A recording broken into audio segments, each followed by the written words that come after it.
देखिए दोस्तों, इस वीडियो में हम लोग प्रश्नावली 2.2 का पहले का छठा प्रश्न देखने वाले हैं, जो कि पहला के लास्ट प्रश्न है। इसके बाद हम लोग दूसरा प्रश्न करेंगे।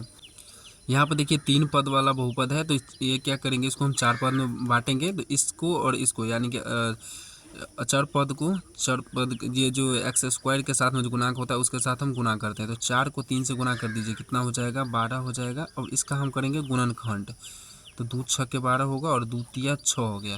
तो क्या क्या अंक आया, 2 2 और 3। इस सब तीनों को किस तरह से जोड़े घटाए या गुना करके हमको माइनस में एक्स लाना है, ठीक है। तब देखिए इसको अगर हम गुना कर देते तो ये हो जाता है 2 दूनी 4। 4 अगर माइनस हम करते हैं 3 तो बच जाता है हमारा 1। अगर यहाँ पे हम 4x लगाए, यहाँ पे 3x लगाए, तो यहाँ पे सीधा x तो बचेगा, लेकिन यहाँ पे x आना चाहिए किसमें, माइनस में आना चाहिए। तो कोई बात नहीं, यहाँ हम क्या करेंगे, 4 को माइनस में रख देंगे और 3 को रख देंगे प्लस में। अब इसको सॉल्व कीजिए, माइनस में 4x है और प्लस में 3x है, तो ये माइनस वाला तो बड़ा है ना, तो इसका चिन्ह हो जाएगा माइनस का। और 4x में से 3x घटाएंगे तो 1x बचेगा, तो सीधा हम इसको माइनस का x लिख सकते हैं। तब देखिए इसको तो सोल्व करने के बाद इसके बराबर आ रहा है ना, तो यही हम लिख देंगे। यहाँ पर बराबर इसको 0 कर दीजिए, क्योंकि इसका हमको निकालना है क्या, शून्य। यहाँ पे लिख देते हैं 3x square minus x minus का 4 बराबर हम करेंगे 0। अब इसको हम लिख सकते हैं कि 3x स्क्वायर लिख सकते हैं माइनस का 4x माइनस का प्लस का 3x और माइनस में 4 बराबर ये हो जाएगा 0। अब देखिए यह हम क्या करेंगे, अब हमको कॉमन लेना है। 4 पद हो गया, इसको हमको कॉमन लेना है। अब देखिए सबसे पहले तो x देखिए क्या दोनों में है, x यहाँ भी है और x यहाँ भी है, तो x तो कॉमन होगा। अब देखिए यहाँ पे 3 है और यहाँ पे 4 है।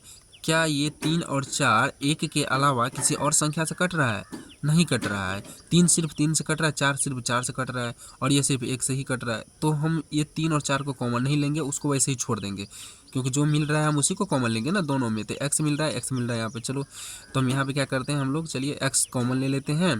तो यहाँ पे 3 तो बच ही जाएगा, क्योंकि 3 तो हम कॉमन लिए नहीं थे, और एक x इसमें से बच जाएगा। तो ये हो जाएगा 3x माइनस का होगा, माइनस का चिन्ह होगा, क्योंकि माइनस का चिन्ह यहाँ पे है। अब 4 तो बच ही जाएगा, 4 कॉमन लिए नहीं थे, और एक x यहाँ पे और एक x हम बाहर निकाले हैं, मतलब कॉमन लिए हैं, तो ये x हट जाएगा, इस x से x कट जाएगा, तो सीधा बचेगा 3x माइनस 4।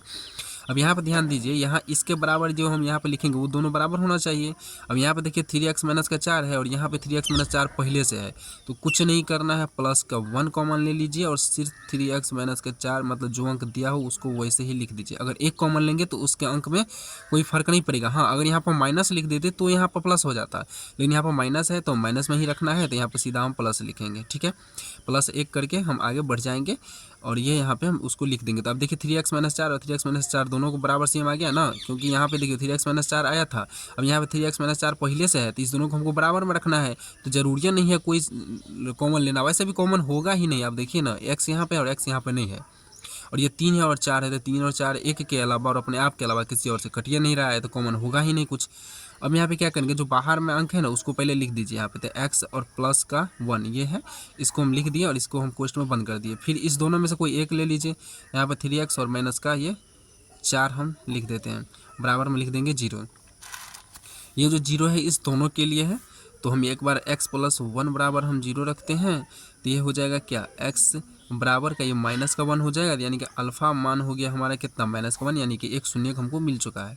अब लिखेंगे 3x माइनस का 4 बराबर में लिखेंगे 0, फिर ये हो जाएगा 3x, 4 उस साइड जाएगा तो माइनस में है तो वो प्लस में हो जाएगा। फिर यहाँ पे x बराबर क्या हो जाएगा, 4/3 हो जाएगा, क्योंकि 3 गुना में है x के ना, तो उस साइड जाएगा तो भाग में बदल जाएगा। तो यहाँ पे हो जाएगा x बराबर, यानी कि अल्फ़ा तो मान निकल गया। अब ये हो गया बीटा, बीटा बराबर क्या हो जाएगा हमारा 4/3 होगा। तो ये हमारा शून्य क्या क्या मिल गया है, शून्य हमारा क्या क्या मिला है, शून्य मिला है -1 और मिला है 4/3, ये हमारा शून्य मिल गया है। अब हमको करना है इसका जाँच, यहाँ पर हम लिख देंगे जाँच, और जांच करने में हमको क्या क्या चाहिए, पहले a का मान चाहिए, b का मान चाहिए और फिर c का मान चाहिए। तो चलिए अब यहाँ से हम a और b और c का मान देख लेते हैं। यहाँ पे देखिए 3x स्क्वायर है ना, और माइनस का x है और माइनस का 4 है, तो यहाँ पे a का मान हो जाएगा 3, ठीक है, सॉरी यहाँ पे a का मान हो जाएगा 3, और ये है बी, वो दिख नहीं रहा था इसलिए कैमरे में। ये ए का मान हो जाएगा 3 और बी का मान हो जाएगा यहाँ पर माइनस का 1 होगा और सी का मान क्या हो जाएगा माइनस का 4 होगा। तो चलिए हम यहाँ पे लिख देते हैं। तो ए बराबर हम यहाँ पे क्या लिख देंगे 3 हो जाएगा, बी बराबर क्या होगा माइनस का 1 होगा और सी बराबर क्या हो जाएगा माइनस का हो जाएगा 4। ठीक है, देखिए अब हम लिखेंगे शून्यकों का योग। तो यहाँ पर हम लिखते हैं शून्यकों का योग। शून्यकों का योग बराबर क्या होता है अल्फ़ा प्लस बीटा बराबर में क्या होता है माइनस बी बट्टा में होता है ए।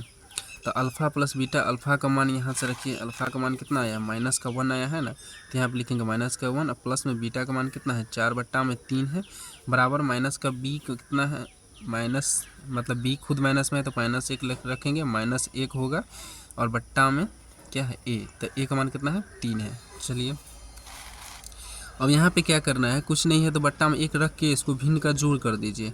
3 और 1 का हम एलसीएम लेंगे तो 3 ही होगा, 1 तिया 3 तो 1 तिया 3 यहाँ भी होगा, फिर प्लस हो जाएगा 3 का 3 तो 4 का 4 होगा। 1 को 1 से मतलब सॉरी माइनस को माइनस से गुना करेंगे तो प्लस हो जाएगा और प्लस में 1 बटा ये 3 हो गया।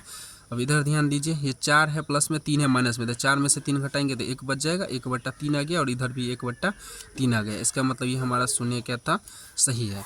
अब चलिए हम शून्यकों का गुणनफल देख लेते हैं। ये होता है अल्फ़ा इंटू बीटा बराबर में क्या होता है सी बट्टा में ए होता है। अल्फ़ा का मान रख दीजिए कितना है माइनस का 1 है। ठीक है, अल्फ़ा का मान देखिए यहाँ पे माइनस का 1 है और गुना में हो जाएगा बीटा का मान कितना है 4 बट्टा में 3 है।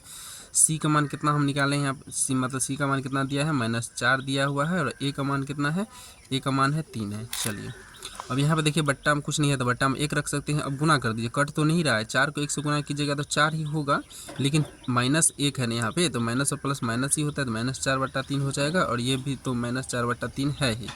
ठीक है, तो इसका मतलब ये भी क्या हुआ है हमारा बराबर हो चुका है। तो हमने शून्य के यहाँ पर निकाल लिया, शून्य का आंसर ये हो जाएगा, शून्य का आंसर ये हो जाएगा। ठीक है, और हमने यहाँ पर सत्यता की जांच कर ली है कि ये दोनों क्या है बराबर है, इसके बराबर ये आ रहा है और इसके बराबर में ये आ रहा है। ठीक है, तो ये हमारा प्रश्नावली 2.2 का 1 का छठा प्रश्न था। अब ये 2.2 का पहला प्रश्न खत्म हो चुका है। अब हम लोग दूसरा प्रश्न देखेंगे अगले वीडियो में, और उस वीडियो में 2 का 6 प्रश्न है ना, वो पूरा का पूरा एक ही वीडियो में हम प्रयास करेंगे लाने का। हालांकि वीडियो थोड़ा सा लंबा हो जाता है, इसलिए हम पार्ट 1 मतलब पार्ट बाय पार्ट इसको बांट देते हैं। वीडियो पसंद आया हो तो एक लाइक ज़रूर कीजिएगा और अपने दोस्तों के साथ शेयर ज़रूर कीजिएगा, और चैनल पर पहली बार आए हैं ना तो सब्सक्राइब ज़रूर कीजिएगा। इसी तरह के वीडियोज आपको और भी मिलते रहेंगे। धन्यवाद।